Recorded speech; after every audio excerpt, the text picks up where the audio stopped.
మీ జీఐఈటీ ఇప్పుడు జీజేయుగా మారింది. 2000కు పైగా ప్లేస్మెంట్స్, ఐపీఎం, కేపీఎంజీ వంటి సంస్థలతో ఇంటిగ్రేటెడ్ కోర్సులు. యూపీఎస్సీ కోచింగ్, అడ్మిషన్లు ఓపెన్.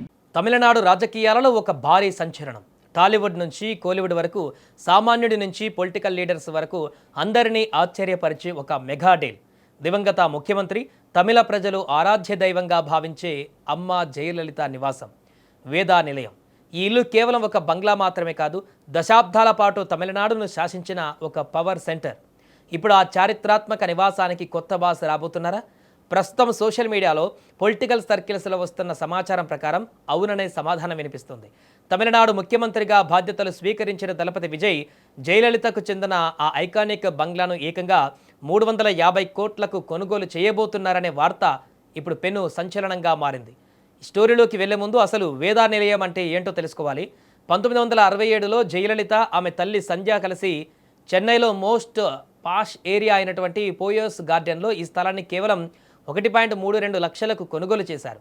24,000 చదరపు అడుగుల విస్తీర్ణంలో నిర్మించిన ఈ బంగ్లాకు జయలలిత తల్లి జ్ఞాపకార్థం వేదా నిలయం అని పేరు పెట్టారు. 1980 నుండి 2016లో ఆమె కన్ను మూసే వరకు తమిళ రాజకీయాలకు ఇది గుండెకాయ లాంటిది. ఆమె ముఖ్యమంత్రిగా ఉన్నా లేకపోయినా అఖిల భారత రాజకీయాల పొత్తులు ఇక్కడే ముడిపడేవి. ఇందిరాగాంధీ, పివి నరసింహారావు, మన్మోహన్ సింగ్, నరేంద్ర మోదీ లాంటి దేశ ప్రధానుల కాన్వాయ్లు సైతం ఈ ఇంటి ముందు ఆగాయి. అలాంటి ఒక చారిత్రక వారసత్వం ఉన్న ఇల్లు జయలలిత మరణం తర్వాత కోర్టు కేసులో చిక్కుకుంది.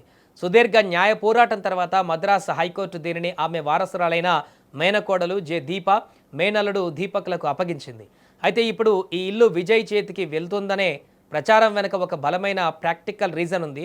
ప్రస్తుతం సీఎం విజయ్ చెన్నైలోని నీలాంకరిలో నివసిస్తున్నారు. అక్కడి నుంచి ప్రతిరోజు సచివాలయానికి వెళ్లాలంటే దాదాపు 17 నుంచి 18 కిలోమీటర్లు దూరం ప్రయాణించాలి. విజయ్ కాన్వాయ్, దానికి ఉండే భారీ సెక్యూరిటీ కారణంగా ప్రతిరోజు ఈస్ట్ కోస్ట్ రోడ్డులో విపరీతమైన ట్రాఫిక్ జామ్ ఏర్పడుతుంది. ఉదయం పూట ఆఫీసులకు వెళ్లే ఉద్యోగులు, స్కూల్ పిల్లలు గంటల తరబడి ట్రాఫిక్లో చిక్కుకుపోతున్నారు. ప్రజలకు తన వల్ల ఇబ్బంది కలగకూడదని భావించిన సీఎం విజయ్ సచివాలయానికి కేవలం 8 కిలోమీటర్ల దూరంలో, ఆ పైగా అత్యంత సురక్షితమైన వివిఐపి జోన్ అయిన పోయస్ గార్డెన్కు మారాలని ప్లాన్ చేస్తున్నారట. దీనివల్ల ట్రాఫిక్ సమస్యలు పూర్తిగా తప్పుతాయి. అయితే దీని వెనుక ఒక ఎమోషనల్ కోణం కూడా ఉందని టాక్. జయలలిత లాగే విజయ్ కూడా సినిమా గ్లామర్ ఫీల్డ్ నుంచి వచ్చి ప్రజల గుండెల్లో స్థానం సంపాదించుకున్న సీఎం పీఠాన్ని అధిష్ఠించారు. తమిళనాట అమ్మకు ఉన్న పొలిటికల్ లెగసీ అంతా ఇంత కాదు. ఆమె నివసించిన ఆ పవర్ సెంటర్కి అడుగుపెట్టడం ద్వారా రాజకీయంగా ఒక స్ట్రాంగ్ మెసేజ్ ఇవ్వవచ్చని, ఆ చారిత్రక వారసత్వాన్ని కంటిన్యూ చేయవచ్చనే సెంటిమెంట్ కూడా దీని వెనుక ఉందనే విశ్లేషణలు వినిపిస్తున్నాయి. అయితే సోషల్ మీడియాలో కొన్ని ప్రధాన మీడియా సంస్థలలో 350 కోట్లకు జయలలిత మేనకోడలు దీపతో విజయ్ టీం సంప్రదింపులు జరుపుతుందని హోరెత్తుతున్న వార్తలలో నిజమెంత? ఇప్పటి వరకు అటు సీఎం విజయ్ వైపు నుండి కానీ, ఇటు జయలలిత వారసులైన దీపక్ల నుండి కానీ ఎలాంటి అధికారిక ప్రకటన రాలేదు. ఇది కేవలం ఒక ప్రచారం మాత్రమే అని కొందరు కొట్టిపారేస్తున్నారు. మరోవైపు ఈ ఆస్తిపైన కొన్ని కోట్ల రూపాయల ఇన్కమ్ ట్యాక్స్ మరియు వెల్త్ ట్యాక్స్ బకాయిలు ఉన్నాయి. ఆ బకాయిలు చెల్లించకపోతే వేదా నిలయాన్ని వేలం వేస్తామని ఐటీ శాఖ మద్రాసు హైకోర్టుకు కూడా తెలిపింది. ఇలాంటి లీగల్ కాంప్లికేషన్స్ ఉన్న ఇంటిని విజయ్ నిజంగానే కొనుగోలు చేస్తారా లేదా అనేది ఒక పెద్ద మిస్టరీగా మారింది. కేవలం ట్రాఫిక్ సమస్యల కోసమే అయితే పోయస్ గార్డెన్లో వేరే ఇల్లు చూసుకోవచ్చు కదా, జయలలిత ఇల్లే ఎందుకు అనే సందేహాలు కూడా ఇప్పుడు వస్తున్నాయి.